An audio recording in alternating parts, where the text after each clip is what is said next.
تجھ سے سرکش ہوا کوئی تو بگڑ جاتے تھے، تیغ کیا چیز ہم توپ سے لڑ جاتے تھے، نقش توحید کا ہر دل پہ بٹھایا ہم نے، زیر خنجر بھی یہ پیغام سنایا ہم، دشت و دشت ہیں دریا بھی نہ چھوڑے ہم نے، بحر ظلمات میں دوڑا دیے گھوڑے ہم۔ غزہ کے لیے کتنی دعائیں ہو رہی ہیں، کتنے معصوم بچے ذبح ہو گئے، کتنے بوڑھے جو شہید ہو گئے وہ تو مزے میں چلے گئے، لیکن جو زخمی ہو گئے، معذور ہو گئے، ماں باپ مر گئے۔ ایسا تو نہیں ہے کہ ہمارے پاس کوئی ایسے سکرو ہیں یا مشین ہے جس سے ہم ایسے نسل تیار کر لیں گے۔ راشد منہاس تھے ایک پائلٹ، جنہوں نے وہ بنگالی 71 میں طیارے کو اغوا کر کے لے جا رہا تھا، تو وہ پنجابی میں کہنے لگے، اوے راشد منہاس کوئی کوئی ہوندا ہے، تو میں ایک دم مایوسی میں چلا گیا۔ انگریز تو ٹھیک کہہ رہے ہیں، میرا تو کام گانے سننا، فلمیں دیکھنا، فضولیات لا یعنی، تو راشد منہاس تو کوئی کوئی ہوتا ہے۔ ہم نے ایک نسل تیار کرنی ہے جن کا اللہ سے تعلق مضبوط ہو۔ کہ 3 دوست تھے جو ایک منزل کی طرف چلے، پہلا چلا وہ پہنچ گیا، دوسرا چلا وہ بھی پہنچ گیا، اب تیسرا راستے میں ہے، ان کی راہ پر چلے گا تو ان تک پہنچے گا، اگر اس سے ادھر ادھر ہوا تو بھٹک جائے گا۔ ایک دفعہ زندگی ملی ہے، میرا عاصم کہا کرتا تھا کہ بابا اللہ کے اس نبی کے اس بول میں کتنی تسلی ہے۔ محمد علی جناح کے بارے میں بہت رحمت اللہ علیہ، کوئی کہتا شیعہ تھا، کوئی کہتا بے دین تھا، کوئی کہتے ہیں اس کو پتہ ہی نہیں تھا اسلام کا۔ ایک آدمی نے ان سے کہا کہ سر آپ اتنے بیمار ہیں اور آپ اتنی محنت کرتے ہیں، کیوں کرتے ہیں؟ شاباش مسٹر جناح۔ انہوں نے تو انگریزی میں کہا کہ اللہ مجھے کہے ویل ڈن مسٹر جناح، جناح شاباش۔ جب ہم اللہ کی بارگاہ میں پیش، اللہ ہم سے کہے شاباش، سبحان، کیا بات۔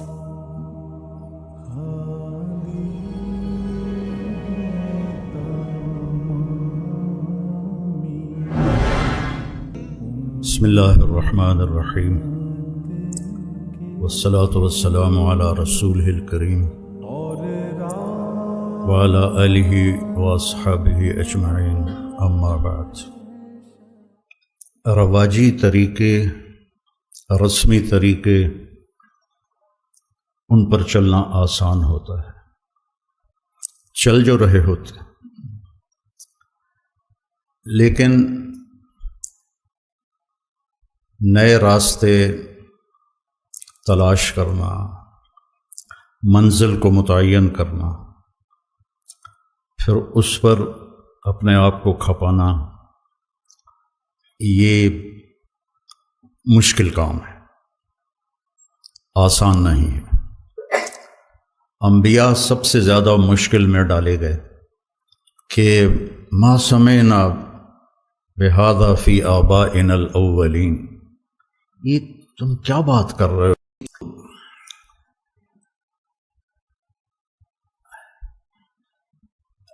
وہ ایک اور جگہ آتا ہے،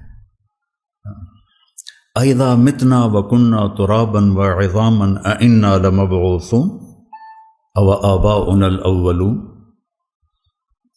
یہ اگر آپ انبیاء کی تاریخ قرآن پاک سے دیکھیں تو ہر قوم یہی بات نبیوں سے کرتی رہی، اور دوسری کیونکہ انبیاء کے ماننے والے کمزور لوگ پہلے ہوتے ہیں، تو ما نراک اتبعک الا الذین هم اراذلنا بادی الرأی وما نرى لنا علیکم من فضل بل نظنکم کاذبین۔ یہ کیا کمی کمین تمہارے ساتھ ہیں، تو تیرے پیچھے چل کے ہمیں کیا ملے گا؟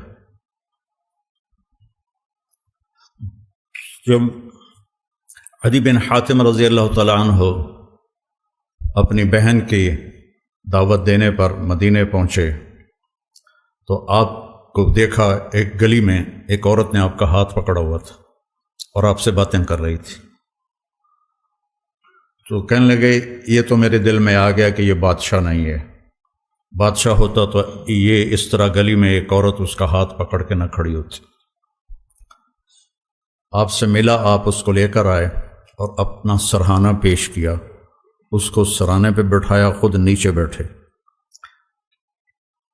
کہنے کہ پھر یہ دوسری بات میرے ذہن میں آئی کہ یہ بادشاہ نہیں ہے، بادشاہ ہوتا تو نیچے نہ بیٹھتا۔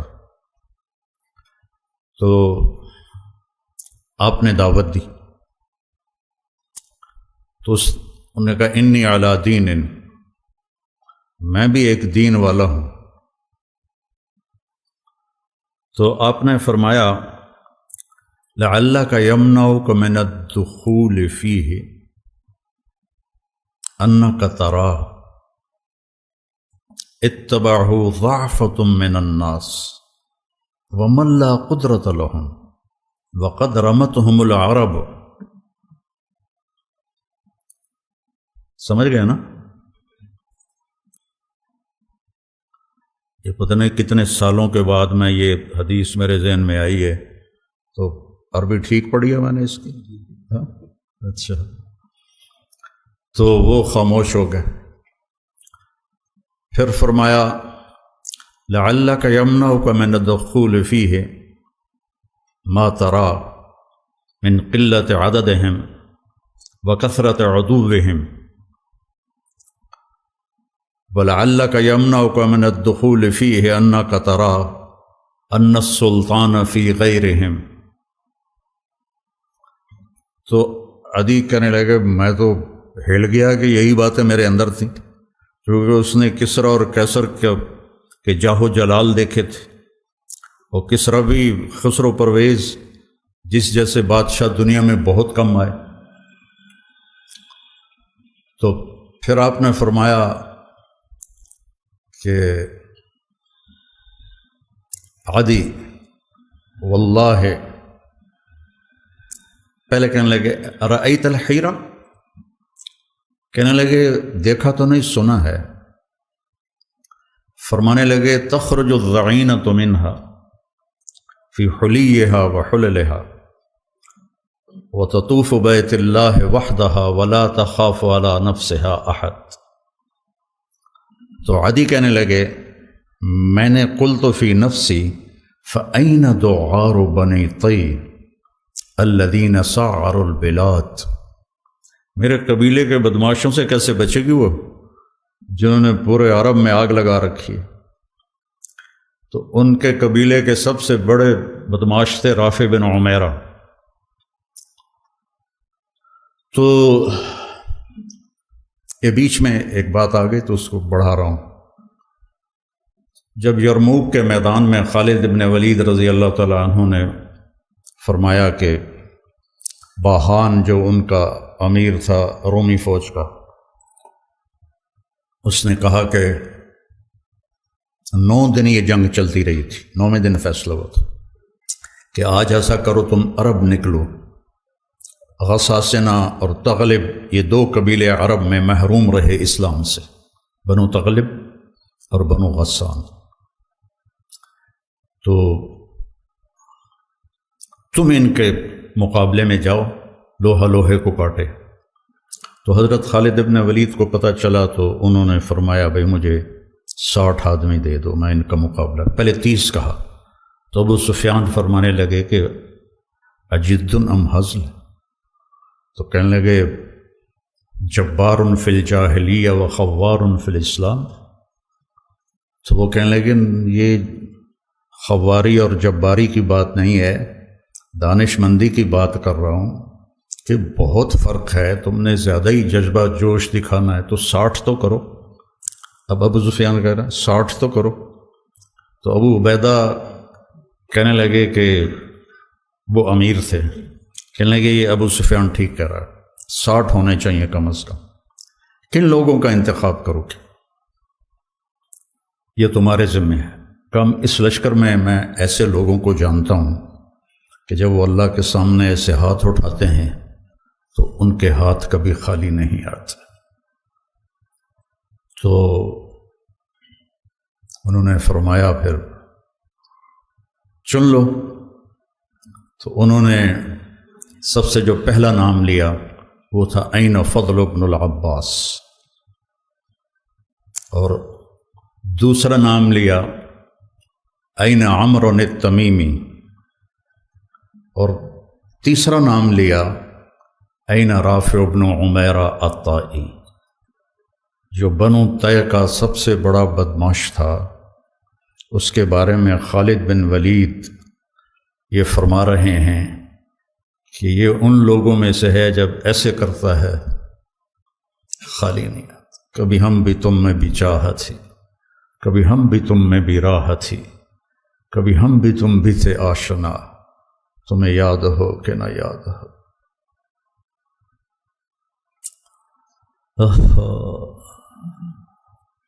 یا ابن آدم انی لک محب، یا ابن آدم،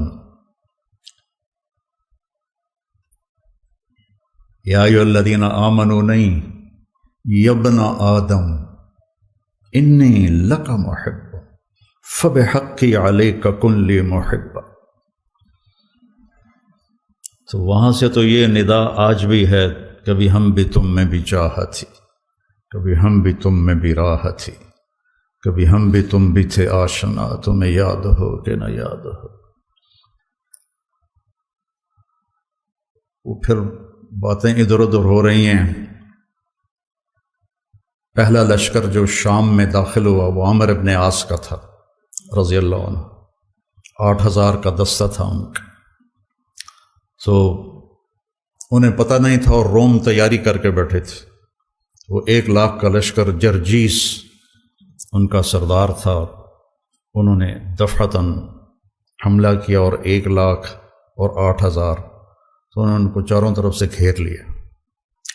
تو واصلہ بن اسقع رضی اللہ تعالیٰ عنہ یہ اصحاب صفہ میں سے تھے پہلے. وہ کہتے ہیں کہ ہمیں رجز بھول گئے. عرب لڑائی میں جو شعر پڑھتے تھے انہیں رجز کہتے تھے، لیکن ہمیں رجز بھول گئے اور ہم نے سمجھا ہا ہنا المحشر اليوم، آج یہیں ہماری قبریں بنیں گی. اور ما کان قولنا الا ان یا رب محمد انصر امت محمد. ہم سب کی زبانوں پر ایک بول تھا، یا رب محمد انصر امت محمد.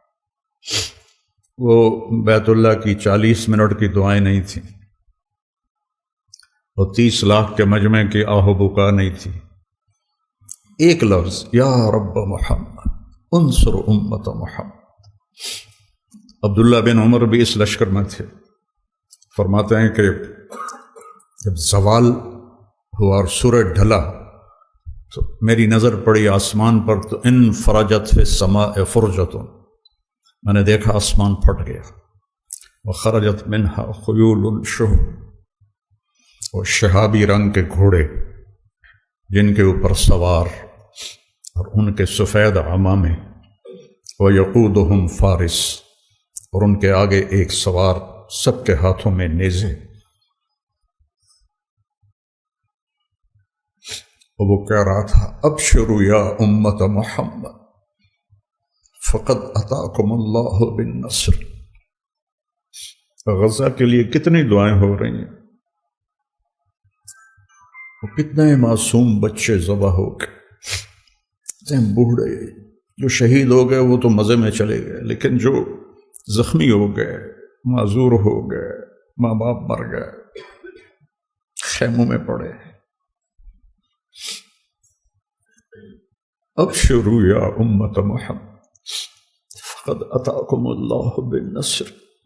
اے امت محمد تمہیں بشارت، تمہارا رب تمہاری مدد کے لیے آ گیا.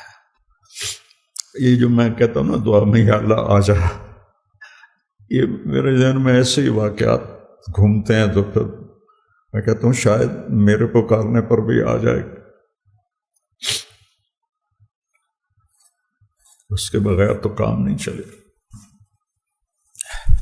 تو فرماتے ہیں وہ ایسے آئے اور ہمارے سروں پر آ کے غائب ہو گئے، اور تھوڑی دیر کے بعد پورے روم کا لشکر پیٹ پھیر کے بھاگ رہا تھا، اور حضرت عمرو بن عاص نے اعلان کیا کہ کوئی پیچھا نہ کرے، کہ ہم بہت تھوڑے ہیں، کوئی پیچھا نہ کرے۔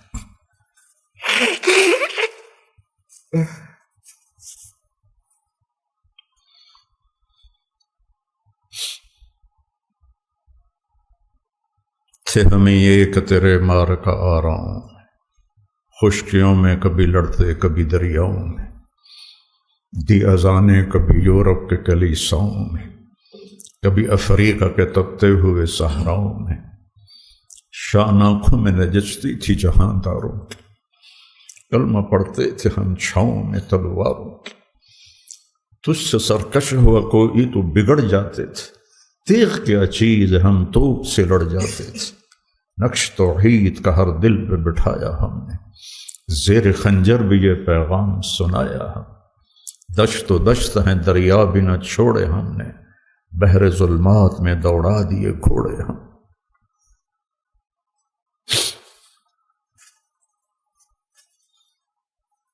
قصے ہی رہ گئے، کہانیاں رہ گئیں، بتا رہا ہوں کہ وہ دو عار کیسا بنا۔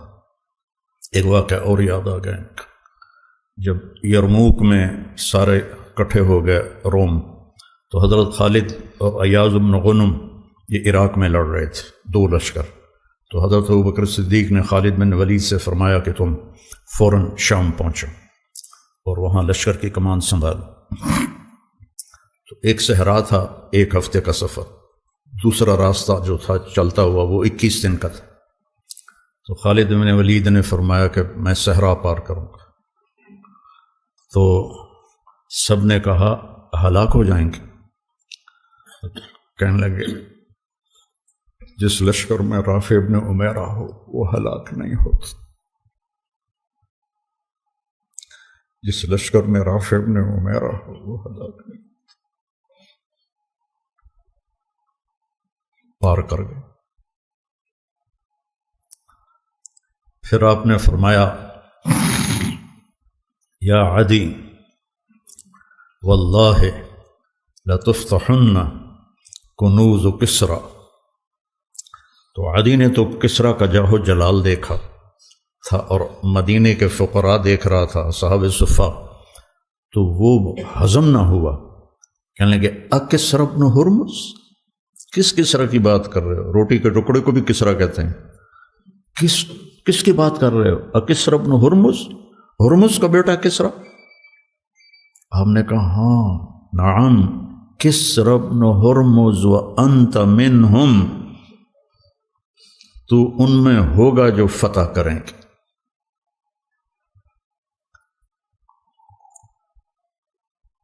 حضرت عمر کے زمانے میں جب قصر ابیض کا گھیرا کیا تو عدی بن حاتم نے کہا اللہ اکبر صدق اللہ ورسولہ۔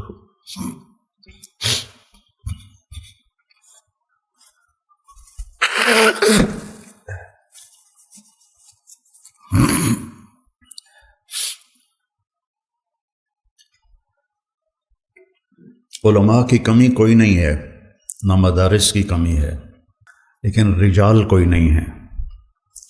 اس میں مدارس بانجھ ہیں، خانقاہیں بانجھ ہیں، تبلیغ بانجھ ہے، زوال کا شکار ہیں بری طرح۔ تو ایک ڈیوٹی سمجھ کے کرنا کہ مجھے سبق پڑھانا ہے، تو وہ سوچ بہت حقیر ہے جو آگے منتقل ہوگی۔ لیکن یہ سوچ کہ ہم نے اس دنیا کو چھوڑنے سے پہلے ایسے لوگ تیار کرنے ہیں جن کو دیکھ کر لوگ کہیں کہ یہ قرآن جا رہا ہے، یہ عالم جا رہا ہے۔ اب یہ اللہ کی مدد کے بغیر تو ہو نہیں سکتا۔ ایسا تو نہیں ہے کہ ہمارے پاس کوئی ایسے سکرو ہیں یا مشین ہے جس سے ہم ایسے نسل تیار کر لیں گے۔ یہ تو سراسر یہدی من یشاء ہے، جس کو چاہے وہ ہدایت دیتا ہے۔ آپ سب خوش قسمت ہیں، آپ کے اساتذہ، کہ اللہ نے آپ کو ایک انتہائی اعلیٰ ترین مصروفیت عطا فرمائی۔ مدارسۃ العلم ساعۃ خیر من احیاء لیلۃ القدر عند الحجر الاسود۔ یہ بھی آج کوئی 20 سال بعد یاد آئی۔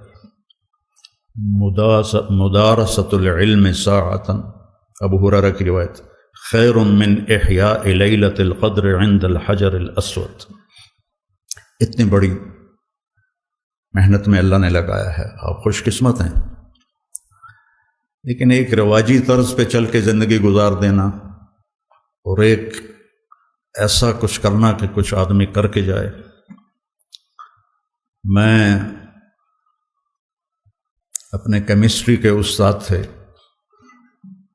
سلیم صاحب رحمۃ اللہ علیہ، وہ مجھے اضافی ٹائم دیتے تھے، کوئی ٹیوشن وہ پیسے نہیں لیتے تھے، ویسے ہی ان کو محبت تھی مجھ سے، مجھے اضافی ٹائم دیتے تھے۔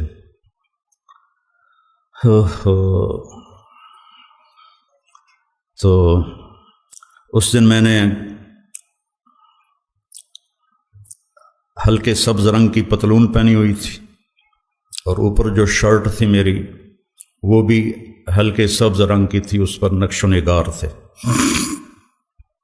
اور یہ بھورے رنگ کی میرے ہاتھ میں تھی ڈائری لکھنے، نوٹس لکھنے کے لیے۔ تو چونکہ مجھے پڑھنے کا شوق نہیں تھا تو وہ ماں باپ بھی پیچھے لگے ہوئے تھے، ان کا تعلق تھا والدین سے، تو لہذا وہ بھی، تو غالباً وہ مجھے ترغیب دے رہے تھے کہ پڑھیا کر، ڈاکٹر بن۔ تو میں اٹھ رہا تھا، تو اٹھتے اٹھتے میں وہاں تک پہنچا جہاں یہ کیمرہ ہے۔ تو میں نے پیچھے مڑ کے کہا، استاد جی، سر، ان کو سر کہتے تھے، سر دنیا میں ایک دفعہ آئے ہیں، کوئی ایسا کام کر کے جائیں کہ دنیا یاد رکھے۔ مطلب ڈاکٹر تو بہت پھر رہے ہیں۔ تو ان دنوں راشد منہاس تھے ایک پائلٹ، جنہوں نے وہ بنگالی 71 میں طیارے کو اغوا کر کے لے جا رہا تھا، تو انہوں نے اس کے اوپر جمپ مارا تو وہ طیارہ گرا، وہ شہید ہو گئے، تو ان کو نشان حیدر ملا۔ 21-22 سال ان کی عمر تھی۔ تو وہ پنجابی میں کہنے لگے، اوے راشد منہاس کوئی کوئی ہوندا ہے، یہ ان کا لہجہ تھا، اوے راشد منہاس کوئی کوئی ہوندا ہے۔ تو میں ایک دم مایوسی میں چلا گیا، میں نے کہا یہ تو ٹھیک کہہ رہے ہیں، میرا تو کام گانے سننا، فلمیں دیکھنا، فضولیات لا یعنی، تو راشد منہاس تو کوئی کوئی ہوتا ہے۔ تو اللہ تعالیٰ نے پتہ نہیں کسی کی دعا لگی یا اللہ نے اپنا فضل فرمایا، اسی کا فضل ہے۔ اللہ تعالیٰ نے ایسا میرے ساتھ نظام چلایا کہ میں قیامت تک بھی سجدے میں پڑا رہوں تو اس کا حق ادا نہیں ہو سکتا۔ تو ہم نے ایک نسل تیار کرنی ہے جن کا اللہ سے تعلق مضبوط ہو اور جن کا قرآن سے تعلق مضبوط ہو، جن کا اللہ کے نبی کے ساتھ تعلق مضبوط ہو، جو قرآن پر اپنا زور لگانے والے ہوں۔ بلاد ہند میں قرآن پر بہت زیادتی ہوئی ہے، صرف فقہ۔ قرآن تبرکاً ہوتا ہے، حدیث بھی تحنیف کے لیے ہوتی ہے، وہ بھی تبرکاً ہوتی ہیں۔ وہ لوگ وہ نوجوان جو اللہ کے سامنے کھڑے ہوں تو اللہ بھی کہے، خدا بندے سے خود پوچھے، بتا تیری رضا کیا ہے، میرا بندہ بول کیا چاہتا ہے۔ لوگوں کو ہدایت کے نشان بنا کے چھوڑے۔ مولوی بنانا کیا مشکل، تم سارے مولوی بیٹھے۔ ہم سارے مولوی بیٹھے، لیکن کوئی نسل تیار کرنا، اس کے لیے فالتو کام کرنا پڑتا ہے۔ جو گاما پہلوان تھا غلام محمد، اس کا قد تھا 5 فٹ 8 انچ، اور 6.25 فٹ کے پہلوانوں کو اٹھا کے ایسے پھینکتا تھا جیسے کوئی تنکا اٹھا کے پھینک دیا۔ 400 کشتیاں لڑیں، ایک میں شکست نہیں کھائی، 400 کشتیوں میں ایک میں۔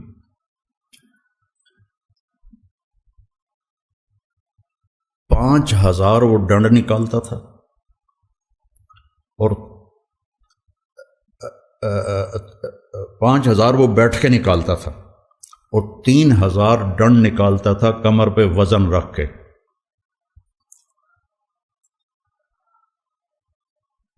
تو رستم زمان بننے کے لیے صرف ڈنڈ کافی نہیں ہوتے، صرف بیٹھ کے کافی نہیں ہوتی۔ 7 کلو بادام روزانہ کھاتا تھا، 5 مرغیاں روزانہ کھاتا تھا، 10 سیر دودھ روزانہ پیتا تھا، اور تہجد کا پابند تھا، نمازوں کا پابند تھا۔ امرتسر کا تھا، تقسیم کے بعد لاہور آ گیا۔ ایک یعنی اس کی برداشت کیسی تھی، ایک سبزی والے سے سبزی لینے لگا، تو وہ اس کوئی بھاؤ تاؤ میں کمی بیشی کی بات ہوئی، تو اس نے وہ ہوتا ہے نا وہ جو تولنے کے لیے جو باٹ رکھے ہوتے ہیں، اس نے اٹھا کے گاؤں میں گھمارا، اس کے یہاں لگا، خون نکل آیا، تو اس نے پگڑی کھول کے وہ اس کو بل دے کے نا بند کر دیا اور چل پڑا۔ تو لوگوں نے کہا پہلوان جی رستم زمان اے ماڑا جا بندہ، تسی پھوک مارو تو اڑ جائے۔ تو کہنے لگے یہ رستم زمانی جو ہے نا، یہ برداشت سے سیکھی ہے، ایسے نہیں سیکھی، یہ برداشت سے سیکھی۔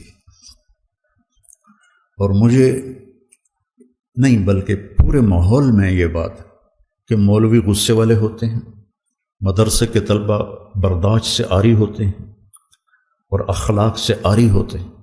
حالانکہ میں قسم اٹھاؤں کہ انڈیا، پاکستان اور خاص طور پر بنگلہ دیش کے جو طلبہ ہیں، جتنی قربانی وہ دیتے ہیں پوری دنیا میں کوئی نہیں دیتا، لیکن ان کو کوئی لے کر چلنے والا ہو اور انہیں بتانے والا ہو تو یہ بہت بڑا ذخیرہ ہے۔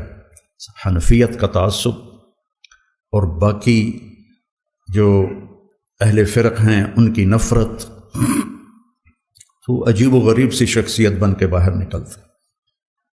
ہم نے انہیں مومن بنانا ہے، مسلم بنانا ہے، موحد بنانا ہے، مصدق بما جاءت بہ الرسل بنانا ہے۔ ہاں، ہماری ترجیحات میں ابو حنیفہ ہیں رحمہ اللہ تعالی، اس کی جو تعبیر اہل دیوبند نے کی ہے اس کو ہم زیادہ صحیح سمجھتے ہیں، لیکن باقیوں کے لیے نفرت پالنا، باقیوں کے لیے بغض پالنا، باقیوں کے لیے حقارت پالنا، تو پھر ہم نے کچھ بھی نہیں سیکھا۔ اور پھر اللہ نے ہمیں دعوت کی نسبت دی ہے۔ داعی تو کام ہی ہے کہ حقیر سے حقیر کو سینے سے لگانا، بڑے سے بڑے مجرم کو سینے سے لگانا۔ قولا لہ قولا لینا لعلہ یتذکر او یخشی۔ کیا بات اللہ کر رہا ہے کلیم جیسی ہستی سے، جس کے سامنے والے کے بارے میں اللہ کو پتہ ہے ایمان نہیں لائے گا۔ قولا لہ قولا لینا فبما رحمت من اللہ لنت لہم ولو کنت فظا، زبان کی شدت، غلیظ القلب، مزاج کی شدت، کس کی؟ رحمت للعالمین، کس کی؟ سراجا منیرا، کس کی؟ شاہد مبشر نذیر داعی الی اللہ سراجا منیرا، مزمل مدثر طٰہٰ یاسین حاشر ماہی عاقب فاتح ابو القاسم لیکون للناس نذیرا، تبارک الذی نزل الفرقان علی عبدہ لیکون للعالمین نذیرا۔ اگر میرے محبوب آپ کے اندر یہ دو باتیں ہوتی ہیں، یہ تیز و شدت مزاج میں سختی ہوتی. لن فضو، کون؟ ابو بکر، کون؟ عمر، کون؟ عثمان، کون؟ علی، طلحہ، زبیر، سعد، سعید، انصار، مہاجرین. اور انفزاز ہوتا ہے بھگدڑ مچ جانا. لن فضو، تھوڑا سا یہاں یہ مسجد ہل جائے تو ہم یہاں سے کیسے بھاگیں گے؟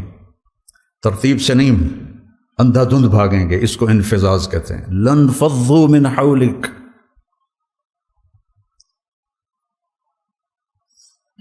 تو میرے عزیزو،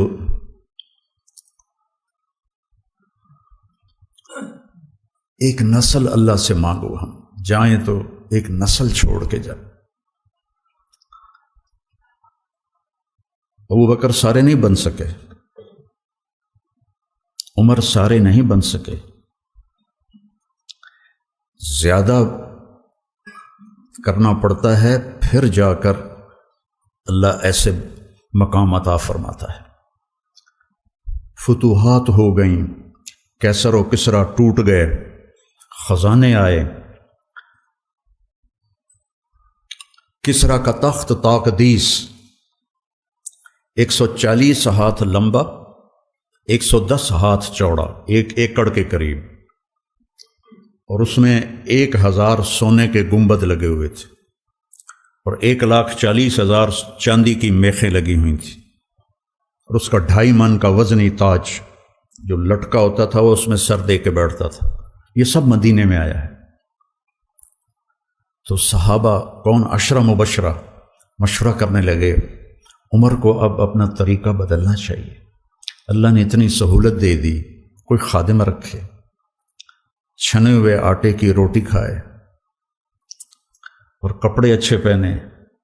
بڑے بڑے وفود آتے ہیں. تو حضرت علی کہنے لگے جو مرضی کر لو، مانے گا کوئی نہیں. کہنے لگے نہیں، بات تو کرنی چاہیے. کہ کون بات کرے؟ کہا حفصہ اور عائشہ رضی اللہ عنہما، ایک بیٹی ہیں اور ازواج مطہرات میں سے ہیں، دوسری محبوب بے رسول ہیں. تو ان دونوں کو تیار کیا گیا. یہ دونوں تشریف لائیں. تو حضرت عمر گنجے ہو گئے تھے، آخر لیٹے ہوئے تھے، اٹھ کے بیٹھ گئے. تو حضرت عائشہ متکلم بنی کہ امیر المومنین آپ سے ایک بات کرنی ہے. کہو. اللہ تعالیٰ نے ہمارے نبی کے دور میں دنیا نہ بھیجی، نہ انہوں نے دنیا کا ارادہ کیا، وہ ایسے ہی چلے گئے. میرے باپ کا زمانہ آیا، اللہ نے دنیا نہ بھیجی، نہ انہوں نے ارادہ کیا، تو وہ بھی ویسے ہی چلے گئے. اب اللہ تعالیٰ نے آپ پر دنیا کے دروازے کھول دیے ہیں، فتوحات کے دروازے کھول دیے ہیں. اب آپ اپنے اوپر رحم کریں. ارفق بنفسک، اچھا کھانا کھائیں، چھنے ہوئے آٹے کی روٹی کھائیں، اچھا کپڑا پہنیں. بڑے بڑے وفود آتے ہیں آپ سے ملنے کے لیے، اور اپنے لیے کوئی خادم رکھیں جو آپ کی خدمت کرے. آپ کی عمر کا بھی تقاضا ہے. تو حضرت عمر کا رنگ ایسے بدل رہا. جب حضرت عائشہ نے بات ختم کی تو کہنے لگے مجھے بتاؤ تمہیں کس نے بھیجا ہے؟ کہنے لگیں کوئی ہاں نہ کرو گے تو ہم بتائیں گے، ویسے تو نہیں بتائیں گے. فرمانے لگے اگر مجھے بتا دو نا تو میں مار مار کے ان کے چہرے لہو لہان کر دوں. تو پھر وہ رو پڑے. پھر کہنے لگے حفصہ تو گھر والی ہے نا؟ تو بتا اللہ کے نبی نے دن میں کبھی 2 دفعہ کھانا کھایا؟ صبح کھایا تو شام نہیں کھایا، شام کھایا تو صبح نہیں کھایا. کہنے لگے اللہم نعم. کیا تجھے یاد ہے تیرے گھر میں نبی کا بستر کیا تھا؟ ایک بوریا تھا جس کو تو دوہرا کر کے بچھاتی تھی. ایک رات تو نے اس کی ایک تہ اور لگا دی. تو آپ نے پوچھا حفصہ میرا بستر بدل دیا ہے؟ کہ نہیں یا رسول اللہ، وہی ہے، ایک تہ اور لگا دی تاکہ آپ کے لیے نرم ہو جائے. کہ اسے واپس اسی طرح کر دے، مجھے رات کو اٹھنے میں مشکل پیش آئی.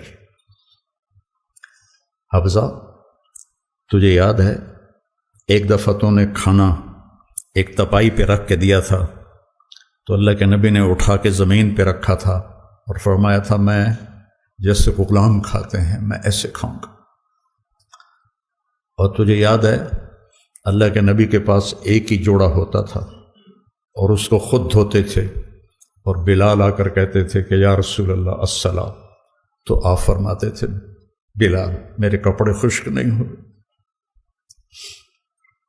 نماز لیٹ ہو جاتی تھی کہ دوسرا جوڑا نہیں ہوتا تھا۔ کہنے لگے جی ہاں۔ کہا تجھے یاد ہے کہ ایک دفعہ جوڑا بھی نہیں تھا اور آپ نے ایک انصاری عورت سے چادر منگوائی تھی اور وہ لپیٹ کر جا کے نماز پڑھائی تھی، وہ تمہیں یاد ہے؟ کہنے لگے جی ہاں۔ ساروں قطار رونے لگے۔ فرمایا عائشہ حفصہ جنہوں نے تمہیں بھیجا ہے انہیں جا کے کہو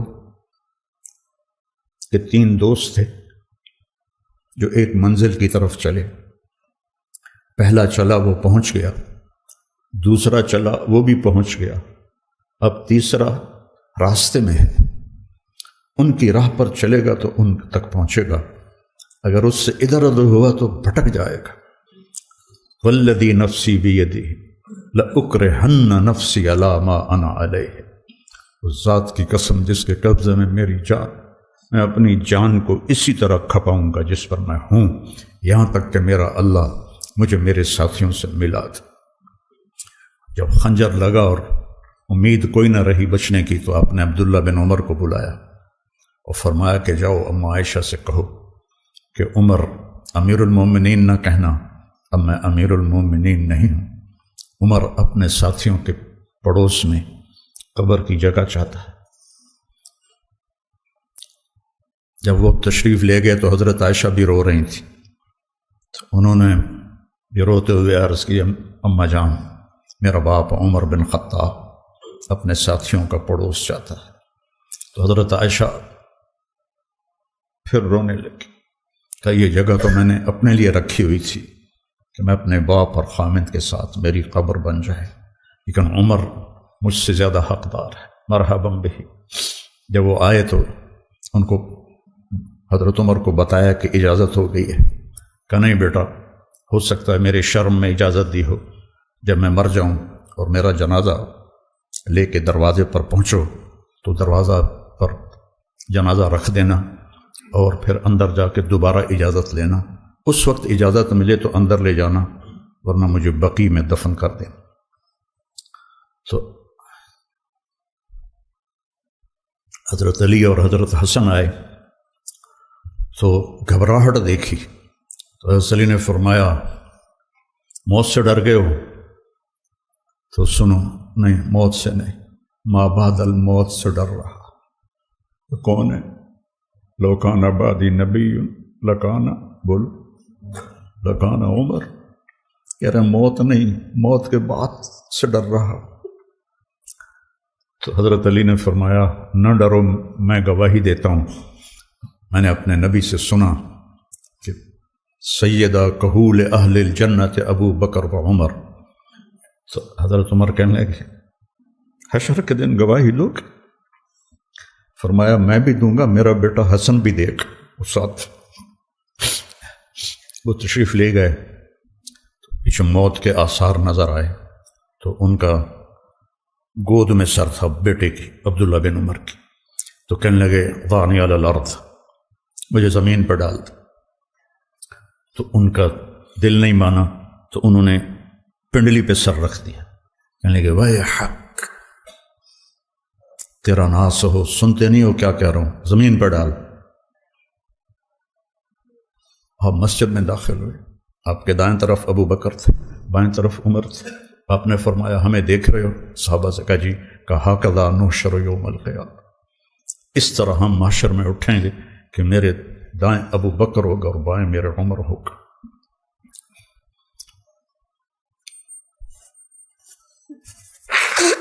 آپ نے حضرت حفصہ کو طلاق دی تو اللہ کا فرشتہ آیا کہ میرے عمر کو تکلیف ہوگی، رجوع کرو،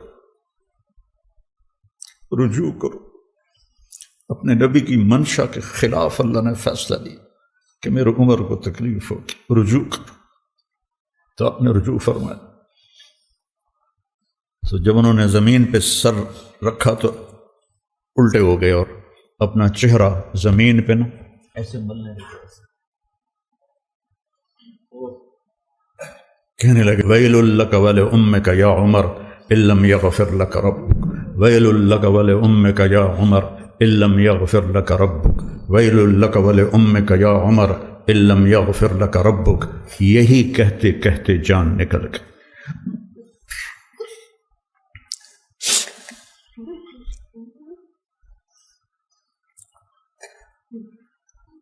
تو برٹن رسل نے کہا، جو ایک دہریہ تھا انگریز مفکر، اگر ایک عمر اور ہوتا تو پوری دنیا میں اسلام ہو پھیل جاتا، اور سارے صحابہ مرید تھے اور یہ مراد تھے۔ اعز الاسلام بعہد العمرین وبعمر بن الخطاب خاصۃ۔ بدھ کی رات کو دعا مانگی، جمعرات کی رات کو بدھ والے دن، جمعرات کو حضرت عمر کو اللہ نے ایمان کی دولت نصیب فرمائی، اور وہ اس حال میں جا رہے ہیں۔ حضرت صہیب نے جنازہ پڑھایا، در و دیوار مدینے کے رو رہے تھے، صرف مرد عورت نہیں، بچے بھی، اور جنازے کو حضرت عائشہ کے دروازے کے سامنے رکھا گیا۔ حضرت عبداللہ نے دروازہ کھٹکھٹایا اور کہا اماں جان، میرا باپ عمر اندر آنے کی اجازت چاہتا۔ حضرت عائشہ نے اپنی چادر اٹھائی کہ مرحبا بعمر۔ جب ان کی قبر کھودی جا رہی تھی تو حضرت عبداللہ بن عباس کہتے ہیں کہ میرے کندھے پر کسی نے ہاتھ رکھا، میں نے پیچھے مڑ کے دیکھا تو علی تھے علیہ السلام، اور رو رہے تھے اور کہہ رہے تھے عمر مجھے پتا تھا اس جگہ تیرے سوا کوئی نہیں آ سکتا، کہ میں نے ایک دفعہ نہیں پتہ نہیں کتنی دفعہ سنا دخلت انا و ابو بکر و عمر، خرجت انا و ابو بکر و عمر، جلست انا و ابو بکر و عمر۔ اتنی دفعہ تیرے نام کو اپنے نام کے ساتھ لیا، میرے ان کانوں نے سنا، مجھے پتا تھا یہیں آئے گا تو یہیں آئے گا۔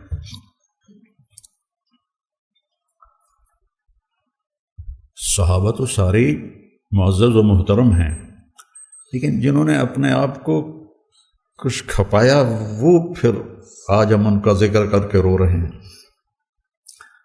آنکھیں اشک بار ہیں۔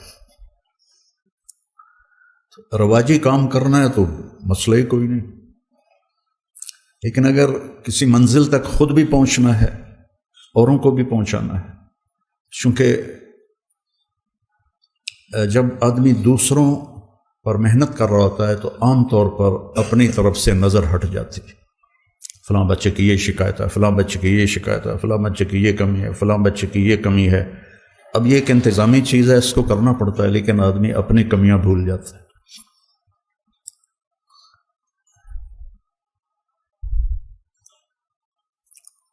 ابن سیرین کے حسن بصری کا قول ہے کہ میں نے 70 صحابہ کی صحبت اٹھائی جو اپنے اوپر نفاق کا ڈر رکھتے تھے، نافق حنظلہ، نافق حنظلہ۔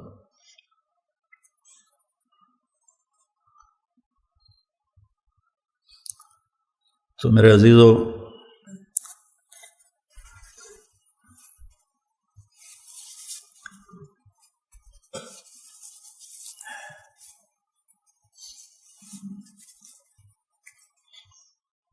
مجھے سمجھ میں نہیں آ رہا کہ میں کس طرح وہ بات آپ کے سامنے پیش کروں جو میں کہنا چاہتا ہوں۔ ایک دفعہ زندگی ملی ہے، میرا عاصم کہا کرتا تھا کہ بابا اللہ کے اس نبی کے اس بول میں کتنی تسلی ہے، لیس علی ابیک کرب بعد الیوم، بیٹی آج تیرے باپ کے کرب کا آخری دن ہے، آخری دن۔ تو موت تک کی جنگ ہے اپنے آپ کے ساتھ، اس میں راحتوں کو قربان کرنا پڑتا ہے، اپنی ذات کو یاد رکھنا پڑتا ہے۔ کتنے مولوی اس سے پوچھتے ہیں کہ کوئی ایسی تفسیر بتائیں جس میں نکتے بیان کیے گئے۔ میں نے کہا اپنے لیے قرآن پڑھو، لوگوں کو متاثر کرنے کے لیے نہ دیکھو کہ میں نکتے بیان کروں۔ ایک نے مجھ سے کہا آپ یہ نکتے کہاں سے بیان کرتے ہیں؟ میں نے کہا اللہ کی قسم میں کہیں سے بھی نہیں بیان کرتا ہوں، اللہ سجاتا ہے، پتہ نہیں کہاں سے سجاتا ہے، میں نکتوں کے لیے قرآن نہیں اٹھاتا ہوں۔ فَإِذَا الْتَبَسَتْ عَلَيْكُمُ الْأُمُورُ كَقِطَعِ اللَّيْلِ الْمُظْلِمِ فَعَلَيْكُمْ بِالْقُرْآنِ فَإِنَّهُ مَاحِلٌ مُصَدَّقٌ وَشَافِعٌ مُشَفَّعٌ مَنْ جَعَلَهُ أَمَامَهُ قَادَهُ إِلَى الْجَنَّةِ وَمَنْ جَعَلَهُ خَلْفَهُ سَاقَهُ إِلَى النَّارِ۔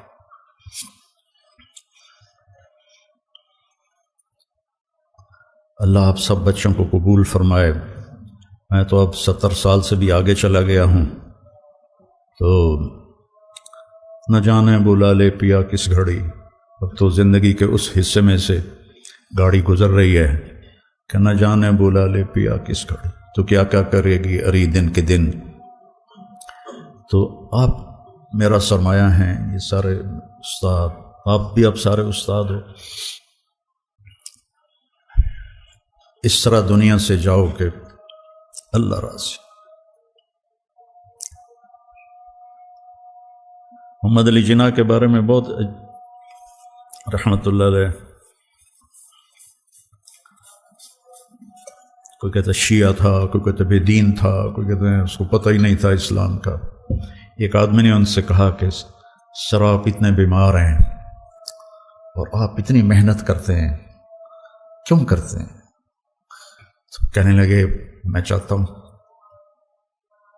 جب میں اللہ کے سامنے پیش ہوں تو میرا اللہ مجھے کہے شاباش مسٹر جناح۔ انہوں نے تو انگریزی میں کہا کہ اللہ مجھے کہے ویل ڈن مسٹر جناح، جناح شاباش۔ جب ہم اللہ کی بارگاہ میں پیش، اللہ ہم سے کہے شاباش، سبحان، کیا بات۔